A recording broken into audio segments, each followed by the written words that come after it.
Cram. English language conventions. Verb tense. Irregular past tense. ACT Foundations, question 59. Need medicine. Antidote your ignorance.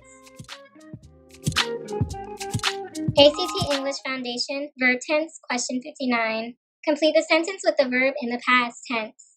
The girl blank happy when her friend walked in. The task here is to shift the tense of become to its simple past tense verb form. Here's what I need you to understand. Most verbs are regular in the past tense. That means you follow a rule like add ed or add d to get the past tense form of the verb.